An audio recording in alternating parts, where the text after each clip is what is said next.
Este tema lo vamos a hacer muy ágil, compañeros. Tengo entendido que a las 8 de la noche en punto, el docente de eh, el docente que va a ocupar el horario a partir de las 8 tiene también algún proyecto seguramente y según tengo entendido que a las 8 en punto enviará el enlace. En todo caso, nosotros vamos a tratar de terminar 8 menos 10 para que tengan un respiro, puedan de repente desestresarse y a las 8 en punto estén en condiciones óptimas para la siguiente clase.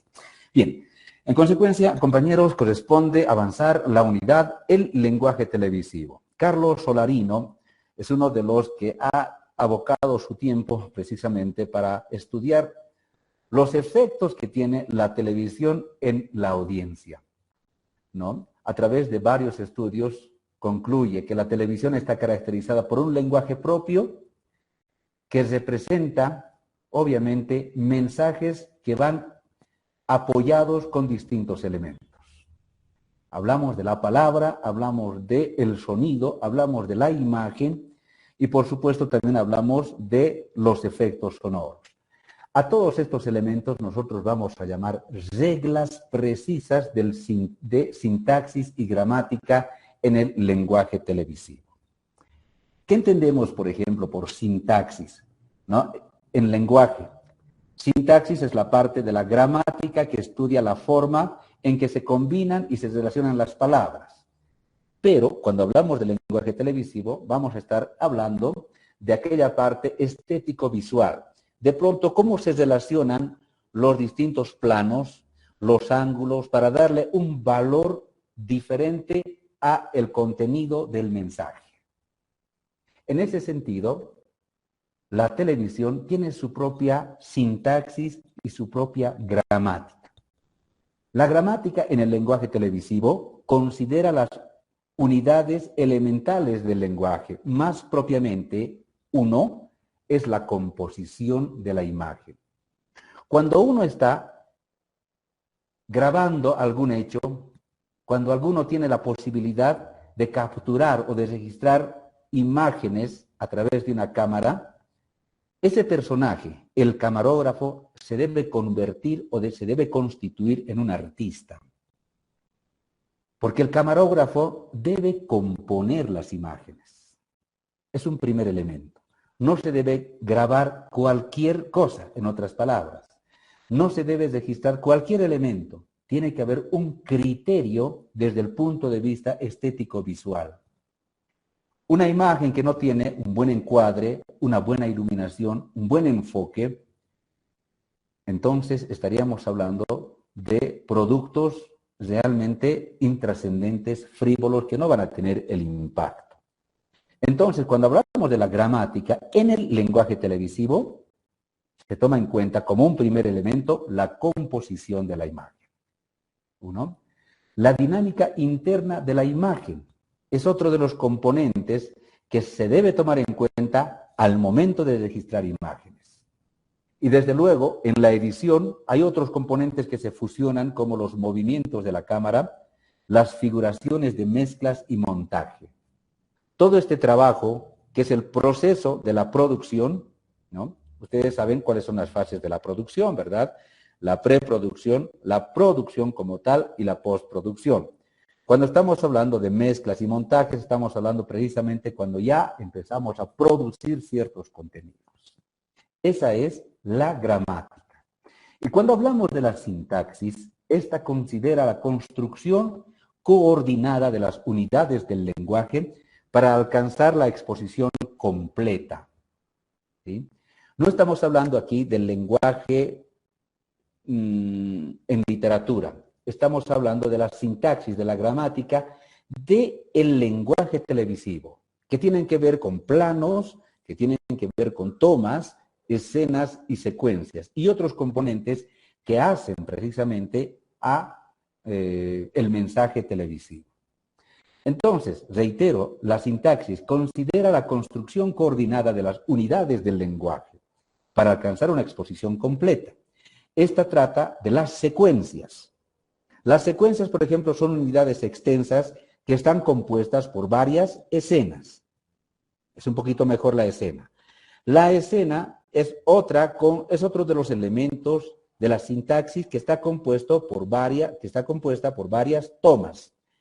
La toma, ¿no?, es otro de los elementos de sintaxis que está compuesto o que está compuesta por planos. Se dan cuenta en un proceso descendente, ¿no? Recordarán ustedes que el plano es la unidad mínima.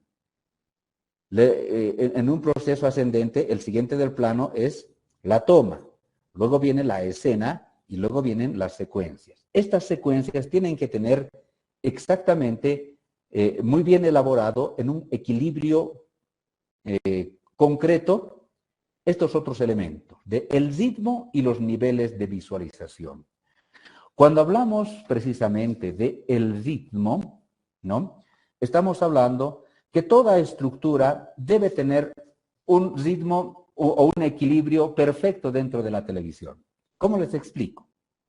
A ver, si por decir un ejemplo hipotético, existen dos presentadores de noticias, un varón y una dama. Entonces, el varón no puede hablar, no puede presentar sus noticias en un 80% y la dama en un 20%, o viceversa. No hubiera equilibrio, no hubiera ritmo, ¿verdad? Entonces, cuando hablamos de ritmo, es cuando ambos igualitariamente deben tener un propio discurso. Entonces, la sintaxis considera la construcción coordinada de las unidades. De ello ya hemos hablado. Estábamos hablando del ritmo y los niveles de visualización. Cada producto audiovisual o comunicacional, ya sean reportajes, ya sean películas, ya sean documentales, spots televisivos o cualquier género televisivo, tiene que tener la sintaxis, ¿no?, y obviamente la gramática del lenguaje televisivo. Tienen que tener, obviamente, niveles de visualización. Estamos hablando, por ejemplo, un mal encuadre se constituye en un ruido comunicacional, ¿no?, en un choque visual, ¿no?, antiestético. Entonces, para no tropezar con esos problemas, diríamos, de orden técnico, debemos seguir rigurosamente estos pasos del lenguaje, de la sintaxis y la gramática del lenguaje televisivo. La televisión transmite señales utilizando un lenguaje específico constituido por la imagen, obviamente que sí, cuando encendemos la televisión, lo primero que observamos es la imagen, el sonido, ¿no? Estos se caracterizan por ser, como ya sabemos, los tres códigos: lingüístico, icónico y sonoro, ¿sí? El lingüístico es la verbalización, la vocalización o la expresión oral que pueda generar discurso el presentador, el locutor, el periodista, porque la parte lingüística posee un valor semántico. El icónico en televisión debe ser rico en imágenes y signos. Ojo, aquí, por ejemplo, quiero hacer hincapié en esto que me parece importante. Cuando un periodista o cuando ustedes finalmente estén realizando los reportajes que muy pronto vamos a desarrollar, debemos tomar en cuenta esta parte icónica. La televisión dice que es rica en imágenes y signos, ¿sí? Si el entrevistado de repente en la entrevista hace un discurso de unos 5 minutos, será estéticamente visualmente estético ver la cara de la fuente informativa a los 5 minutos, yo me pregunto. No, ¿verdad? Entonces se debe mostrar en imágenes lo más relevante, ¿no? Porque la palabra viene a ser un acompañamiento a la imagen. En consecuencia, deben existir necesaria y obligatoriamente las imágenes de apoyo o las imágenes de respaldo, ¿no? Por ejemplo, si hacen una cobertura respecto a las unidades educativas, de repente la entrada Viso 2022, si se va a llevar a cabo o no, la entrada universitaria, en fin. Se pueden utilizar imágenes de apoyo, no importa aunque sea de archivo, ¿sí? Pero no es relevante la cara del entrevistador. Eso tomen en cuenta, por favor. Al momento de la edición, la imagen tiene un sublenguaje y la palabra refuerza el mensaje de la imagen. Respecto al otro componente, que es la parte sonora, dice que transmite una información audible. Cuando hablamos de la información sonora, pueden ser sonidos del ambiente, son sonidos reales, ¿no? O de repente también pueden ser sonidos artificiales, o alguien diría los efectos sonoros. ¿Cómo es la imagen en televisión? Estos están insertos en formatos informativos. Por eso es que cuando el periodista dice un incendio de gran magnitud, la televisión lo debe mostrar, ¿verdad? Para que el televidente conozca cuál es la magnitud, porque de lo contrario, si no lo muestra, estaría generando una polisemia, una infinidad de criterios. Porque la imagen es fundamental para completar la noticia periodística, misma que le otorga credibilidad al exponer los momentos precisos en los que se desarrollan los hechos. En un partido de fútbol, por ejemplo, la televisión le acerca lo más posible a la realidad, porque tanto el que está presente en el estadio y aquel televidente que está observando el partido desde la comodidad de su casa sienten la misma emoción, ¿no? Entonces, la imagen tiene esas características, compañeros, ¿no? De complementar los mensajes, la información periodística, con el criterio único de unificar ciertos pensamientos. Hace algún momento, hace algunas clases, hace algunos meses, les había comentado que la televisión es objetiva, la radio es subjetiva. ¿Por qué es objetiva la televisión? Porque lo muestra. La radio, ¿por qué es subjetiva? Porque narran los hechos y están creando ciertas imágenes en sus radioescuchas, mientras que la televisión está unificando esos criterios, ¿no? La imagen en televisión es importante, compañeros, más allá que el discurso. ¿Y cómo debe ser la palabra en la televisión? Entendemos que la palabra es el lenguaje verbal y en televisión la palabra cumple la función de acompañamiento, simplemente acompañamiento. Refuerza, valora, comenta e interpreta. Por ello, el lenguaje, la palabra hablada en la televisión debe ser concisa, debe ser clara, precisa y dinámica. Un ejemplo concreto, y ustedes seguramente van a evidenciar o lo han evidenciado en algún momento. ¿Cómo relata el periodista, cómo narra el periodista en radio en un partido de fútbol? ¿Y cómo es la narración del periodista en la televisión? Es más pausada, ¿verdad? Pero mientras que en la radio tratan de generar esas ideas mentales. Tiene que tener una narración impecable, ¿no? De los hechos que le permita al oyente imaginarse cómo está desarrollándose el partido. Mientras que en la televisión dice la palabra es de acompañamiento. En otras palabras, no se debe redundar en lo que se está diciendo. Si yo muestro un celular, por ejemplo, en la pantalla, un celular negro, con pantalla negra, relativamente grande o pequeño, qué sé yo, no puedo decir lo obvio, no puedo decir este celular es negro cuando el televidente ya lo está observando, ¿verdad? Por eso es que la palabra tiene que ser concisa. Debe ser clara, ¿en qué sentido? Debe ser de fácil comprensión para todo espectador. Por supuesto, porque la audiencia siempre va a ser heterogénea, ¿sí? El lenguaje en la televisión o la palabra debe ser amplia.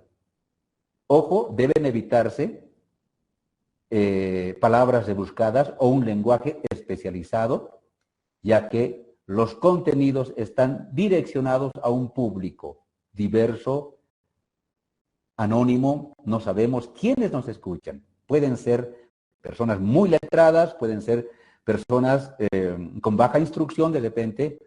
Por lo tanto, el medio de comunicación o en el medio televisivo, el lenguaje debe ser amplio y de fácil comprensión. Y por supuesto tiene que ser muy dinámico. El lenguaje debe ser ágil y el periodista debe tener un discurso agradable, debe tener entonaciones diversas para no provocar cansancio y distracción. Cuando ustedes observan los informativos, se nota esa gran capacidad lingüística que tiene el presentador de noticias, porque obviamente es su campo, es su profesión, a diferencia del entrevistado. El entrevistado de repente no puede tener un estilo, va a hablar lo que sabe, pero mientras que el periodista va a tener, si se quiere, hasta dulzura en sus palabras, ¿verdad? Va a tener dicción, vocalización, pronunciación. Cuando hablamos de entonaciones, obviamente va a enfatizar en algo. De repente, ¿qué es eso tan grande? ¿Verdad? Entonces, tiene que existir estos 4 componentes cuando la palabra acompaña a la imagen. Reitero, concisa, clara, debe ser amplia y debe ser dinámica la palabra en la televisión. La música. La música es otro de los elementos fundamentales que no está exento precisamente de estos trabajos o los productos audiovisuales. La música y los efectos sonoros en televisión, nosotros conocemos como el código sonoro, que es todo lo que percibe nuestro oído. Estos sirven de refuerzo.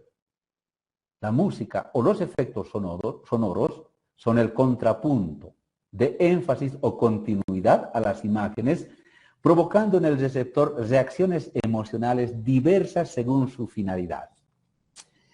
Y si estamos observando, por ejemplo, que una persona está caminando solitaria, en el cementerio a las 3 de la mañana, ¿no?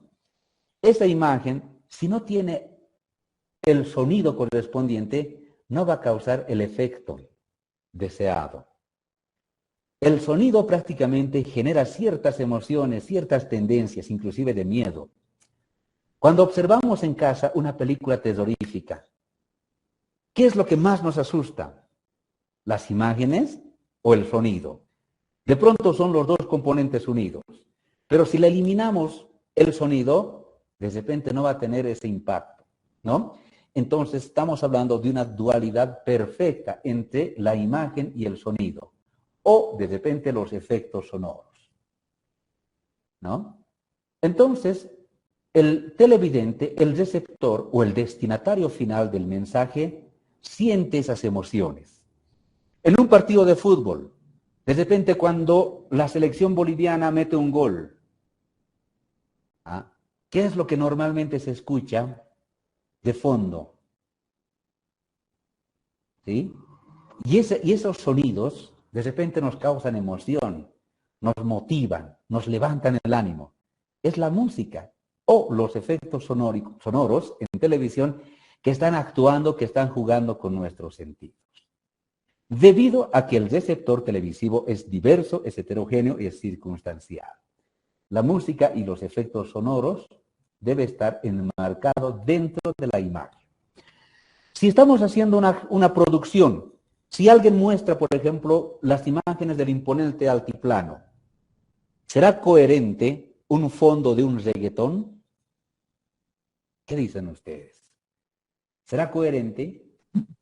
No, licenciado. No, ¿verdad? A ver, ¿qué fondo musical más o menos sería coherente en las imágenes del imponente altiplano donde se muestra la paja brava, de repente las llamitas? No sé. Y si muestro imágenes dentro de la iglesia, no sé, algunos motivos religiosos, entonces, si se dan cuenta, queridos compañeros, la imagen ya está determinando por sí sola el ritmo, la música o el efecto que va a acompañar. Error, compañeros, de que el fondo musical sea una música en inglés cuando se está mostrando algo de nuestra cultura, ¿no? Otro de los componentes que hacen a la sintaxis del lenguaje televisivo es la composición de la imagen. A inicios de clase yo les decía que el camarógrafo, ¿no?, el director, al momento de hacer su guión técnico, debe constituirse en un artista. Hay que componer la imagen, ¿sí? Eso es filmar con criterio. ¿Qué entendemos por composición de la imagen desde el punto de vista de concepto o definición? Dice, la composición está basada en la ordenación de formas semióticas tales como triángulos, círculos, cuadrados. También se basa en la forma en que se presenta la imagen, sea lineal, vertical, horizontal, oblicua, absolutamente todo. A ver, si yo estoy filmando en interiores, dentro de una habitación, ¿cómo debo componer la imagen? De repente mi entrevistado está frente a su ventana. No puedo agarrar la imagen de forma oblicua, porque le voy a dar inestabilidad psicológica a mi televidente, ¿verdad? ¿Cuáles serían los rasgos verticales? Las columnas, algunos muebles, de repente, ¿no? Y si estoy en exteriores, de igual forma, el contexto me va a guiar. El horizonte, por ejemplo, ¿no? Tiene que haber un equilibrio perfecto. Si yo utilizo la cámara ligeramente inclinada, ya sea derecho o izquierdo, ¿ah?, es una toma anómala. Entonces, al momento de componer la imagen, se deben tomar varios elementos, inclusive el encuadre.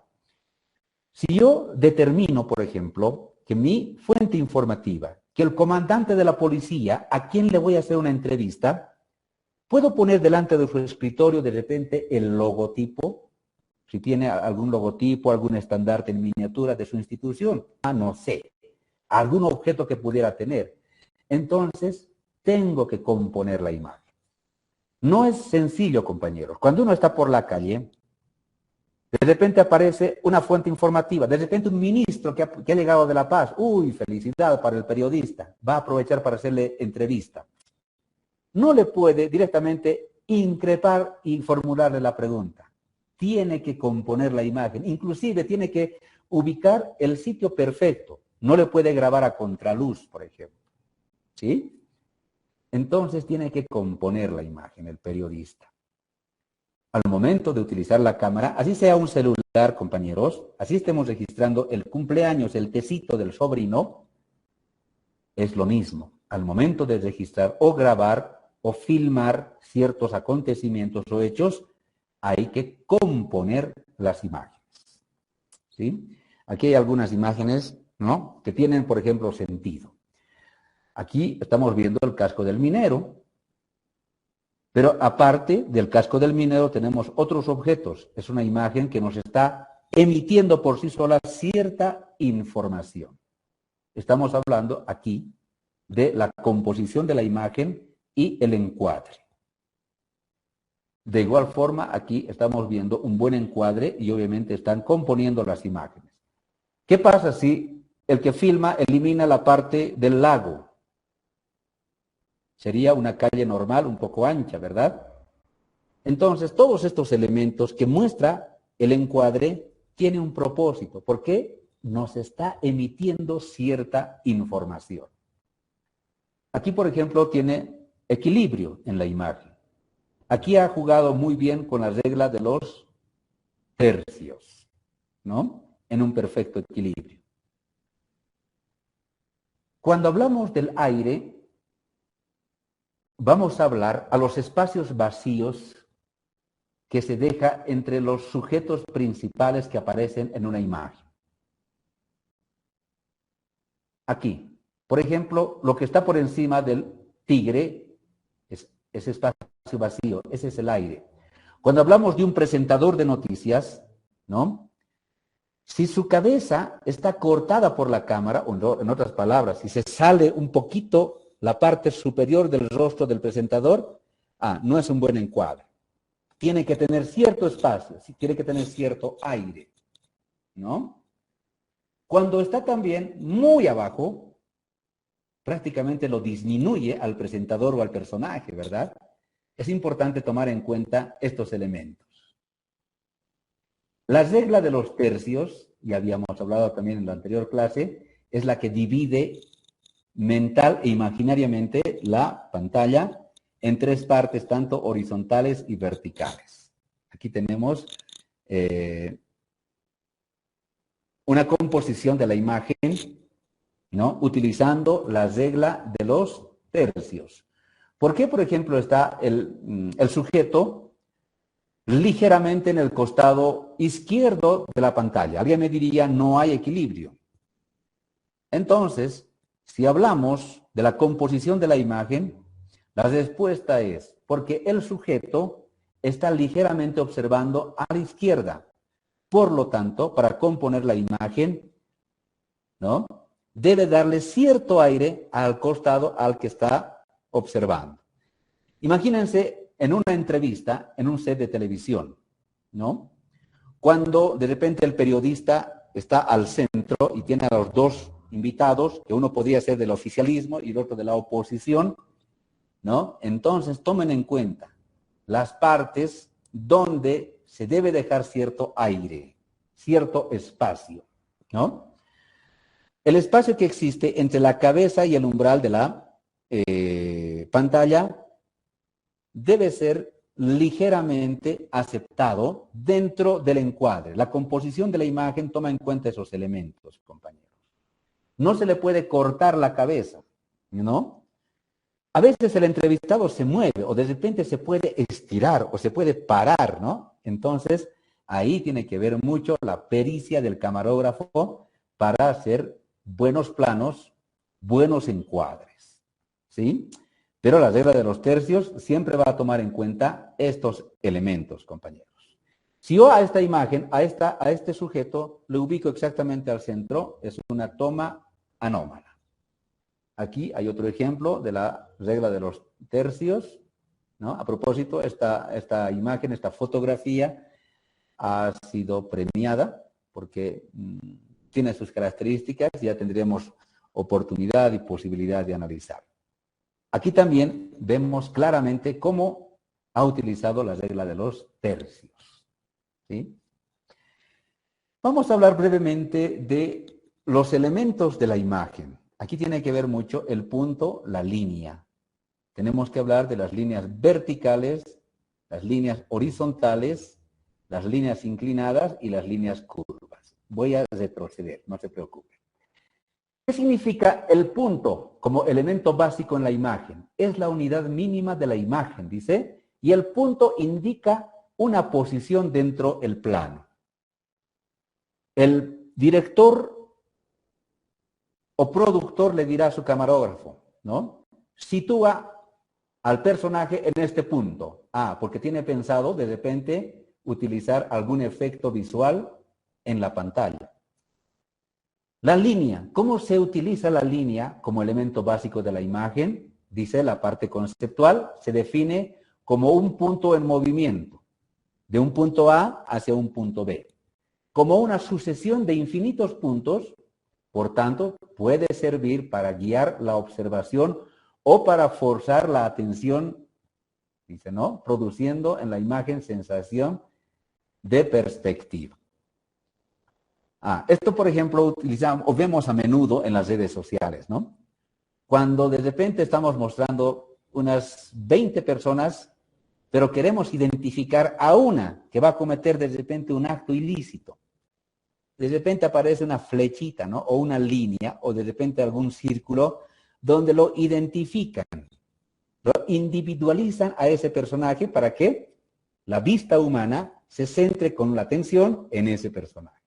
Para eso son estos elementos de la imagen. Las líneas verticales producen una sensación de vida, situación, de quietud. Las horizontales de serenidad, de quietud, de paz. Ya son más elementos psicológicos, ¿no? ¿Qué significa, por ejemplo, las líneas inclinadas en la televisión? Producen una sensación de dinamismo, movimiento, agitación, ¿sí? O las curvas son similares a las inclinadas.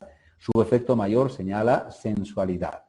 Algunos utilizan estos elementos básicos de la imagen para destacar algo, ¿no? De repente pudieran tomarse en cuenta en los paneles. Si yo tengo, por ejemplo, un programa que es de controversia, ¿no? Entonces no voy a utilizar mis paneles donde existan líneas horizontales de quietud, de estabilidad, ¿no? De repente, a través de las imágenes visuales analizadas desde el punto de vista psicológico, voy a ponerle una sensación de discusión de repente o de debate, ¿no? Para tomarlo en cuenta. Sigamos avanzando. Otro de los elementos del lenguaje televisivo es el encuadre. Dentro del encuadre destacamos los planos, los ángulos y los movimientos de la cámara. Ya hemos hablado en la anterior clase de los planos. Hemos dicho los planos psicológicos y los planos descriptivos, ¿no? Es importante porque determinan el mensaje y sentido estético que se quiere transmitir. Los planos de ubicación son los mismos que los planos descriptivos. Refieren al sujeto en relación a su entorno. Entre estos está el gran plano general y el plano conjunto. Los planos de expresión son los planos también llamados psicológicos. Transmiten emociones o sentimientos. Cuando uno hace una entrevista, por la misma cercanía, se puede hacer una lectura del entrevistado, ¿no? Si está diciendo la verdad, está soslayando alguna información, de repente está nervioso, está mintiendo, en fin. Dentro de los planos expresivos está el plano detalle, primerísimo plano, primer plano, plano medio, plano americano y el plano entero. Cuando hablamos del encuadre, pues nos ubica del contexto, del lugar. Aquí tenemos un gran plano general, ¿sí? Cuando hablamos de los ángulos, compañeros, el ángulo se refiere a la posición que adopta la cámara en relación al sujeto. Aquí tengo un cuadrito. ¿Cuáles son los ángulos? Aquí está el ángulo frontal de espaldas. Tenemos el perfil lateral izquierdo y el perfil lateral derecho. Aquí tenemos, por ejemplo, los ángulos que debemos utilizarlos y debemos emplearlos en todo producto audiovisual. Tiene que ver con el ángulo normal. El ángulo normal de la cámara es paralelo al sujeto. El ángulo normal es cuando, por ejemplo, está el presentador sentado en su mesa de redacción y la cámara está exactamente a la misma altura que el presentador. Ese es el ángulo normal. Cuando hablamos del ángulo picado, es cuando la cámara se sitúa por encima del sujeto, ¿verdad? Y mostrando de manera que éste se ve desde arriba, ¿sí? El contrapicado es el opuesto al picado, es cuando la cámara está por debajo, ¿no? Otros ángulos, el nadir, cuando la cámara se sitúa por encima del sujeto, exactamente está por encima del sujeto, hace una toma exactamente por encima del sujeto, lo contrario al cenital, ¿no? La cámara se sitúa completamente por encima del personaje en un ángulo perpendicular al suelo. El nadir, la cámara se sitúa por debajo del sujeto. El cenital, la cámara se sitúa completamente por encima del personaje o del sujeto y del objeto. Entonces estamos hablando de 5 componentes de los ángulos. Normal, picado, contrapicado, estamos hablando del nadir y del cenital. Y cuando hablamos de los movimientos de la cámara, tenemos una infinidad, ¿no? Se refieren a los distintos movimientos que la cámara efectúa al realizar una toma. Estos se dividen en físicos y ópticos. Cuando el movimiento es óptico, ¿no? Es cuando el movimiento tiene una sensación de acercamiento o de alejamiento, pero utilizando el recurso del zoom.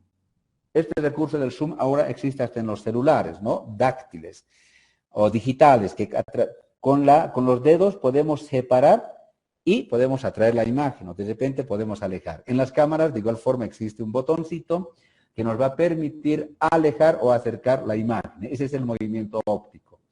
Y el movimiento físico está compuesto por diferentes movimientos que efectúa la cámara al momento de efectuar la toma. Es cuando la cámara físicamente se traslada o se aproxima al sujeto, ¿no? O se aleja. Esto ya hemos visto en la anterior clase, simplemente le voy a dar una lectura. El paneo es el movimiento físico de la cámara sobre un eje, puede ser movimiento de izquierda a derecha. El plano panorámico es un movimiento lateral de la cámara en forma corta o anormal sin mover la base de la cámara. El barrido es idéntico, dice, pero es más rápido el movimiento. Puede decirle un barrido, entonces el barrido también tiene sus connotaciones dentro del lenguaje televisivo. El dolly in es adelante, el dolly back exactamente lo contrario al dolly in, que es el movimiento de la cámara más el trípode acercándose al personaje o al objeto. El traveling, que paulatinamente va en desuso, diríamos, se va perdiendo, producto de la tecnología, ¿no? Porque a estos, por ejemplo, elementos o estos utensilios le ha sustituido el dron, ¿no? Que prácticamente suprime muchas otras herramientas que se logran el mismo efecto, ¿sí? El traveling. El traveling es el movimiento de la cámara más el trípode que avanza en relación al objeto. Algunos utilizan, por ejemplo, patinetas, filman un auto en movimiento desde otro auto, utilizan helicópteros y otros recursos que prácticamente sustituyen al traveling. Pero como referencia tenemos que conocerlo. El tilt up y el tilt down son movimientos verticales, las que hemos visto. Y el criss-cross, compañeros, desde la parte conceptual dice que es el corte de una cámara a otra en forma cruzada o rápida. ¿Cómo explicamos el criss-cross y este recurso? A ver, rápidamente, compañeros, porque estamos ya a poco de despedirnos. El criss-cross, en una película, por ejemplo. Sí, a ver, imagínense ustedes de que una familia vaya al campo en su vehículo, llegue a algún lugar adecuado, entonces se estacione fuera de la carretera y ellos avancen unos 20 o 50 metros de la carretera y ahí hagan su picnic de repente. Mientras el papá y la mamá y el hijo de 5 años degustan de algunos bocaditos, algunos refrescos, imagínense que los papás empiezan a sacarse fotografías y están muy distraídos en ese afán. Se olvidan del niño. Y el niño de 5 años peligrosamente regresa hacia la carretera y los papás siguen en su afán de las fotografías. El niño está de repente a unos 3 metros de la carretera y ahí, en el hilo narrativo, aparece otra imagen. De repente, un conductor de un vehículo de alto tonelaje que está con alta música en su cabina, de repente con unas cervezas en la mano, de repente. ¿Sí? Totalmente distraído. Entonces, ya ahí existe 2 hilos narrativos que en función al avance lineal se van a unir. El vehículo está a 100 metros del niño y el niño está a medio metro de la carretera. No se está dando cuenta la peligrosidad del evento. Mientras más se aproxime, ¿no? Entonces ahí se va a producir el criss-cross, compañeros. Le van a mostrar al conductor, al niño, al conductor, al niño, al conductor y al niño, y eso confluye de repente en un accidente, ¿no? Entonces, estos recursos sí también se pueden utilizar, que son parte de los elementos del lenguaje televisivo. No podemos descuidar de ninguna manera la iluminación, ¿no? Inclusive, al momento de filmar, jamás error graso es filmar a mediodía porque el sol está exactamente por encima del personaje y va a pronunciar los pómulos y va a brillar la nariz. Busquen otros espacios. Y si de repente se hace una producción, la iluminación es básica e importante. Consiste en el manejo de luces y sombras. ¿Sí? ¿No? El color, el fenómeno del color se produce por la luz que reflejan los objetos. Aquí se debe jugar mucho con la psicología del color, porque hay algunos que son fríos y algunos que son cálidos, ¿no? Por ejemplo, aquí la iluminación suave, llamada también iluminación tonal. En la imagen de la izquierda están viendo luces y sombras. Obviamente que sí tiene cada una de las imágenes sus propias reglas. La iluminación suave reduce los contrastes excesivos y permite apreciar bien los detalles a la sombra. A diferencia, la iluminación dura es una iluminación direccional que sirve para destacar las formas y los contornos de las personas y los objetos. Hay una técnica de iluminación básica para televisión. No precisamente es una luz frente al sujeto. Tiene que tener la técnica de la luz field, de la luz BAT y de la luz Kate. ¿Para qué? Para destacar todos los ángulos, que será tema de análisis en una próxima lección. Hablamos de los colores cálidos y de los colores fríos, ¿no? Los cálidos, por ejemplo, entre ellos encontramos el rojo, el amarillo y el naranja, que resultan prácticamente, desde el punto de vista psicológico, espacios amplios, a diferencia de los fríos, que psicológicamente se perciben como espacios muy pequeños. Y cuando hablamos de la profundidad de campo, ¿sí? Esta se refiere al área que está situada por delante o por detrás de los objetos o del personaje. Gran profundidad de campo es cuando existen espacios tanto por delante y por detrás del presentador. Poca profundidad de campo es cuando no existen estos espacios. Aquí, por ejemplo, tengo una imagen. Poca profundidad de campo. ¿Cuánto de espacio ustedes calculan detrás de los personajes? ¿Un medio metro? De repente, le daremos un metro, ¿no? Y por delante de los personajes está el escritorio. Ellos no pueden moverse, ellos están básicamente en su sitio desde el inicio hasta el final. Entonces, poca profundidad de campo. Y aquí tenemos otra imagen que tampoco yo le daría el título de gran profundidad de campo, ¿sí? Pero sí es donde existe mayor espacio, tanto por delante y por detrás del personaje. Aquí, por ejemplo, tenemos una gran profundidad de campo, que la imagen por sí sola nos va a informar de que este motociclista, hasta llegar a este punto, ha tenido que transcurrir o ha tenido que transitar kilómetros y kilómetros, ¿no? Para llegar a este lugar, ¿sí? Entonces, estos son los elementos de la gran profundidad y la poca profundidad. Si yo, por ejemplo, tengo un programa y quiero mostrar la riqueza del Chaco boliviano, puedo llevarme a mi set, de repente todo mi ancho, ¿no? No sé, un lugar donde estén los mates, un establo, entonces ya le estaría dando gran profundidad de campo, donde puedo tener varios sets. Y la poca profundidad de campo es esta, ¿no? Donde no tienen mayor espacio de movimiento. Y gracias, compañeros, hasta aquí terminamos la unidad 7, que tiene que ver con lenguaje televisivo, que reitero, no es otra cosa, sino que la continuidad del tema anterior, que es sintaxis del lenguaje televisivo.